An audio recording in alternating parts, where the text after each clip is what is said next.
Previously, in round 3 of RaceFace. Yes, we did. And as you can see, we've centered around the outside, enough. And there you go, DRS disabled. That gives me so much more confidence thinking that we made the right call. It's enabled, that means the track is dry. And we caught it perfectly yet again. And I almost hit the back of him, but I managed to hold it. But again, I didn't need to pass him, so I didn't want to have an unnecessary collision or crash as we come through and take our first ever podium for a league race. What is up, guys? Welcome back to the channel. Today we are here at Silverstone for round 4 of RaceFace, and I must say this is one of my favorite tracks, so I'm looking very forward to today's race. As you can see in the standings, Alpha are just leading ahead by 4, and at this rate I don't think anyone can catch them. A point to note, Azure won't be racing today, so that leaves the door open for some of us that are looking to clinch those bottom spots at the podium. So yeah, it's a big race today, guys, and let's see what we can do as we head around the final few corners to start our first ever flying lap. A bit tricky, these corners, to get right. The goal is to really get as early as you can on the power as we come around to the first corner, which is flat into this game. This corner here, you can take gear 7 as well if you really want that traction, but we decided to go for gear 8. And we come here through the little slow mechanical corners, and then getting ready for the first DRS straight off the track. Before this race, I was doing some time trial laps. I was averaging 26.2, so I knew where, in terms of pace, I stood. I don't know where anyone else was, as we are around the big long right-hander before we come to Cops. Cops in this year's game, I believe, is flat out. However, sometimes it can be tricky. Sometimes you still downshift a little bit, which we do here. As you can go in 8th gear, but 7th gear for me, that I find it really helps, especially coming out of that corner. Sometimes in 8th gear the torque is really low, so sometimes you just want that extra torque to pull you through. As we just finished Magnus and Beckett's now, coming onto the long back straight as we clear some traffic in the way there. But so far, this lap has been alright. I wouldn't say it's our best. I do feel like we have a lot of time to find, with a little bit of mistakes here and there in and out of the corners. As we round about the last few corners to finish our lap, coming through to the start finish line, we get a 26.2, which actually matches our time trial time. So as far as I know, not much, but I still felt like there was a lot of time to find, surprisingly. So this was very confident for me. As you can see, so far we're still in P2, so that was very good at this stage, thinking that a podium is definitely on in today's race. So as we start our last lap for qualifying, you can see we are already gaining time through the first corner already, but we do lose a little bit there. But now coming into the first heavy braking zone on the track, we have already gained almost a 10th just through there. And then we're getting ready for the first straight of the thing, and I think we have a little snap coming out the corner, which cost us 2 tenths basically, because we are already a 10th up. So as much as I bottled the first sector, I knew there was still quite a bit of time to find throughout the rest of the lap, so I just kept on pushing. Even though I did feel we comfortably had P2 at this point, I just wanted to have that little faster lap, as drivers will never admit though, but there is a little bit of mental confidence when you know you're faster than other people, and it also just helps with that getting in the head of others. But we've already found 1.2 tenths throughout this entire lap, and as you can see again through Magnus and Beckett's, the time is climbing, especially out that last corner. We've almost 3 tenths up, heading onto the back straight, and we set the fastest second sector of the qualifying so far. As we head into the final heavy braking zone, we're almost 3.5 tenths up. Now that is amazing. This is my best lap I've ever done before this race right now. So for me, this is going to be a personal best. As we head around the final few corners, and we set a 25.9, and I believe we were only 3 tenths off pole. So that was very confident for me going into this race. As we pull over, and then my screen free.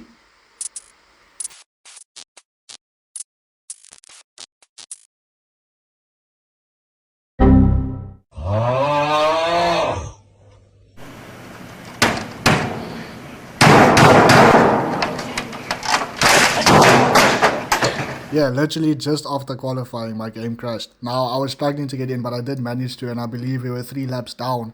So, and that means the AI drove for me. So, surely I was praying it wasn't so bad. We did the work, we started on P2, so coming in. They ask you how you are, you just have to say that you're fine when you're not really fine, but you just can't get into it because they would never understand. So, yeah, that happened. Not ideal at all. So, now we have to try to do damage recovery, and as you can see, we have 2.5 laps of extra fuel. So normally at most you'd have 1.5 laps, so that's just going to add more lap time on top of it. And plus we have almost 50% ERS left, because AI have a tendency to drain the battery on the opening laps. So yeah, everything is really against us at this point of the race, and it sucks because we know we're supposed to be battling for the top spots of the podium. Yeah, so let's see, with 22 laps to go, how far up we can climb and see if we can really limit the damage that has been done. As you can see, we are already pulling away from the Aston behind us. I believe they were under second as we joined. So really, I would ask you just to watch those timing screens and you'll see just how much slower the drivers are in front of us. Not that it's anything bad to do to them, it just shows you how much space we do have around the circuit, and that we definitely were indeed in contention for the top spots of the podium here. But as you can see, coming into Cops, we almost pulled 2-second gap to the Aston Martin behind us, and we're starting to really close in on Frey. And what's funny was I was actually on a call with both the Astons and some other drivers during the race, and they were helping me join back in after I crashed, and they were asking as I joined, am I doing alright? And I think Frey said, if I remember correctly, oh no, he's definitely doing alright, I just see the times coming down. So yeah, it was really funny at the point in time, and it was really nice to have those jokes and hear everyone else talking while you were racing. It just makes it feel more alive, and also to listen to their battles throughout the race as well. So as you see, as we almost lose the rear coming out of the last few corners, very tricky and easy to slide the car out there. And coming through to lap 6, 2 laps later, we're right now behind the Aston Martin, and we're potentially hoping to have an overtake down the long DRS straight here. As we go into the braking point, as you can see, they're really slow. I don't know if someone made a mistake, but now we're right behind the Aston, and the Haas is right there as well. So maybe even a double overtake if we can really pull this off correctly. As you can see, we get DRS, we're using the battery, and as we just slipstream down with all the power, the DRS, the ERS, it just, in this game, it's really powerful. And we managed to do a double overtake. That's what we needed. We're really out of position right now, so the quicker we can get overtakes done, the better. As we start to chase our teammate, as you can see, lap 7, 1 lap later, we're right behind him coming out of Cops. He is on medium, so his tires should be struggling now. Mediums can last, I think, 15 laps if you really pushed it on this track. But our hard tires should definitely be in a better state than his as we use the battery. Now, key to mind is the battery is a lot lower than I would have liked it at this stage of the race. I would have preferred to have a 60% battery, so that really limits us on how much we can push right now. And we have to be very wary about it, but we managed to get past our teammate. And coming through the last corner, as you can see, lap 10, our teammate did very well to stay behind us. I think he just maybe allowed us past and used us to tow him through the race, which is very smart from his side. And he did very well to keep up. He was fast the previous race, so I did expect him to be fast coming into this one as well. As you can see, we're really closing in on the 3 cars behind us. Again, I was thinking maybe we could go for overtake here, but seeing as we were so far back, and we don't even have DRS at this point, even though we are under second, we weren't under second before that for heavy braking zone. So going into these long right-hander, I was really closing. You can just see the pace we have compared to the cars around us as we look for a cheeky little inside move against the Haas. But we do keep it alongside, and I was going to commit to a side-by-side through Cops, but we do back off as I just didn't have the confidence going through Cops. We know what happened in real life there. We know what's possible and what is not possible there. So yeah, and going through Magnus and Beckett's, I don't know if the Haas and I did have a slight touch or if he just backed out there and went wide. But I never felt to touch my side, and if I did, I still apologize to him after the race just in case. As you can see, we got DRS though, And then going down at the braking point at the main straight, we're still really reeling in Allometrics and the Alpine ahead of us. And we're almost right at the back of them going into the final corners. We just have so much space, especially at this point of the race, whether it be because they on softer tires, which I do, and we almost lose it coming out the final corner. But yeah, although I do believe we have more pace out the get-go, our tires at this point also are a lot better than theirs, so we're going to be catching them at a rate of knots, and we're going to have more confidence going into the corners compared to them. So it really helped in terms of limiting the damage that was done by the game crash. But again, we can only do so much, because if you look at the mini-map, the McLaren and the Alpha are already going into the long right-hander, leading up to the old start straight, and Marsh, the guy who got pole, is already in cops. So that the win is definitely out of our hands. A podium potentially could still be on the table, but it's going to be a lot of work from our side, because I do think that TJ and Corsair are similar pace than us on this track, and we're already disadvantaged with the lower ERS and extra lap of fuel, so everything is against us at this point. As you can see, so we carry so much speed through Magnus Bacon, we actually have to slightly lift off compared to the McLaren in front of us. But this will definitely be a slam dunk overtake from our side, as I don't even think he puts up much of a fight, to be honest, as we head through the right-hander here. And I do think that they actually do pretty well. As you can see, the Alpine decides to pit, the McLaren decides to pit, and I think Corsair, no, he doesn't pit this lap. So yeah, we have an open track to ourselves, and now it's all about trying to catch the two in front of us, because honestly, that's where we should be fighting at this race. Maybe even if we had a great start, maybe we could be between them and Marsh and just be in no man's land for P2, but I do believe we would have been fighting with them. Corsair does have a lot more, I think he's a bit faster than us, but TJ is doing a very good job holding him up. So coming through to the first ERS straight on lap 16, you can see we are in first. That's because the three drivers ahead of us have pitted already. Corsair, I believe, pitted lap 14, so 2 laps ago.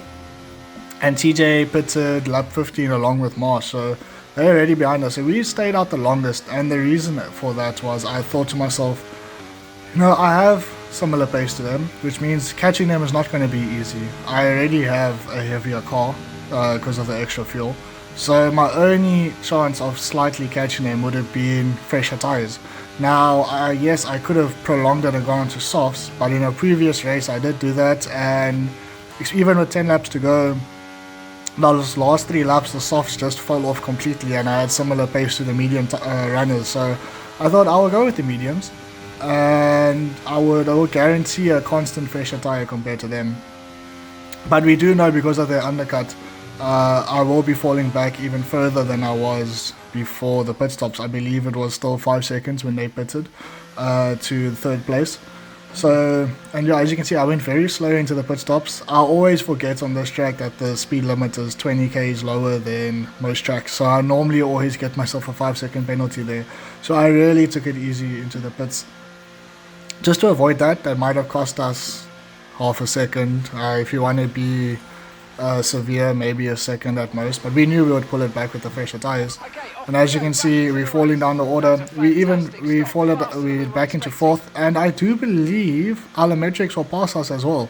So we actually lost position before the pits. But again, like I said, we knew we will catch him. We passed him already on the road. We will do it again. As you can see, we're going from 5 seconds behind third place, we're now 10 seconds. So we actually doubled our gap, prolonging it so long. But on this game, you might think it's the end of the world now, but on this game, those gaps can fall so quickly, just depending on your tire. And as you can see, lap 19, we've already reeled the gap to Allometrics down to under 2 seconds. Although the gap to third place is still 10 seconds, so I was feeling like our podium fight at this stage was over, because that gap just wasn't coming down at all. So yeah, at this stage I was already accepted the fact that I would most likely have to settle for P4. But again, you never know what could happen. The safety car could come into play, one of them could hit each other and crash and have to pit, or our tires are just going to get that much faster that we will close in.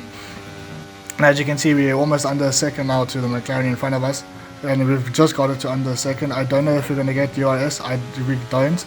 We just missed the DRS detection zone, but we're still closing into him. You can see I haven't used the battery coming out of the pits from when we entered the pits till now, because I knew our battery was so low that we had to spare it and use it very wisely, even though starting with the handicap of almost 50% in this race because of the crash. So I really just reeled him in on pure pace and tires as well. As we're right behind him now and heading in, we will definitely have DRS coming onto the next straight, so I knew I can pass him there. As we're heading now just to the corners before then, as you can see, we're right on the back of the McLaren. Not easy for ourselves as well. You can see we also have snaps of oversteer here and there, but here we go, and he moves out the way. He knows there's no point fighting it anyways. We are faster. I mean, we reeled him in 5 seconds within 3 laps, so I think at this point he's just going to tow us and let us pull him along for the rest of the race. As you can see, the gap is still 10 seconds to 3rd place, so yeah, it's going to be a lot of work from us ahead. And as you can see, we're draining the battery a little bit just to pull away from the McLaren. I didn't want him to have DRS on the last back straight. I don't want to have to battle him and slow down our race. I really just wanted to push through and really get on with myself and my own recovery. As you can see, coming out of here, we actually get a purple sector 2. So I thought, okay, hold on, maybe I can go for fastest lap and just get that extra 1 point. And as you can see, our battery is now on 10%. Hindsight, looking back at this, maybe it was not the smartest idea, because it is quite hard to charge your battery throughout this track because it's very high speed. So yeah, you can see coming out the final corner, we're under 10% and we don't get the fastest lap, so that wasn't really necessary from our side. And coming into the final lap with the very clean cut, might I say myself, we managed to get the gap down to 5 seconds almost. And yeah, although you would say that pace is good, we just don't have enough laps to really catch them. So yeah, at this point I already settled for P4. It's the best we could do given with what happened. Like I said, honestly, we should have either been fighting in the mix between them or between them and Marsh for P2. However, I was still pushing this lap because if you look on the mini-map, they do have traffic in front of them as they already passed the Alpha.